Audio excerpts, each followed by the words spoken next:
सप्तशती छठा अध्याय ध्रुमलोचन वध। श्री मार्कंडेय जी बोले, देवी का ये कथन सुन दूत को बड़ा ही आश्चर्य हुआ और उसने दैत्यराज के पास जाकर सब समाचार विस्तार पूर्वक कह सुनाया।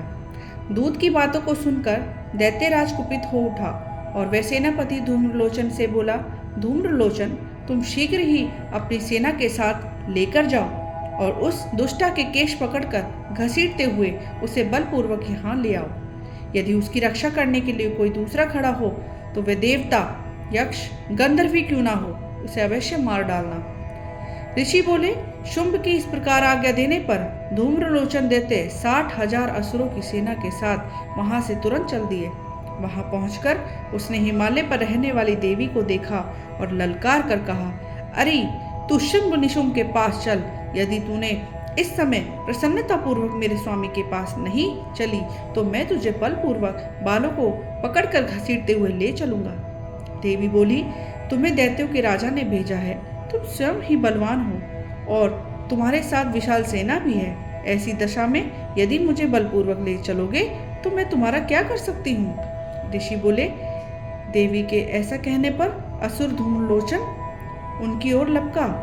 तब अंबिका ने शब्द के उच्चारण मात्र से उसे भस्म कर दिया।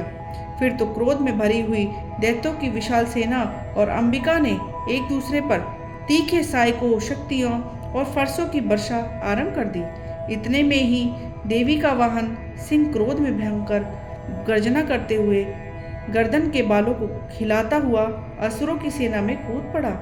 उसने कुछ दैत्यों को पंजों की मार से, कितनों को अपने जबड़े से और कितने ही महादैत्यों को पटक कर दाड़ों से घायल करके मार डाला। उस सिंह ने अपने नखों से कितनों के पेट फाड़ डाले और थप्पड़ मारकर कितनों के सर धड़ से अलग कर दिए। देवी के वाहन उस महाबली सिंह ने अत्यंत क्रोध से भरे हुए क्षण भर में असुरों की सारी सेना का संहार कर दिया। शुंभ ने जब ये सुना तो देवी ने धूम्रलोचन असुर को मार डाला है तो उसने सिंह से सारी सेना का संहार कर डाला। तब दैत्यराज को बड़ा ही क्रोध हुआ, उसके होंठ कांपने लगे।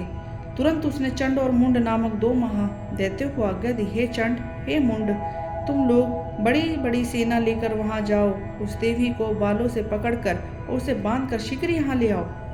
यदि इस प्रकार उसे लाने में संदेह हो तो युद्ध में सब प्रकार के अस्त्रों शस्त्रों तथा समस्त आसुरी सेना का प्रयोग कर और उसकी हत्या कर डालना।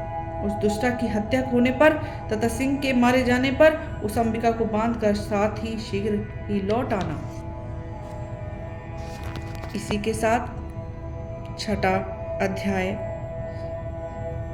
समाप्त। श्री दुर्गाय नमः। जय माता दी।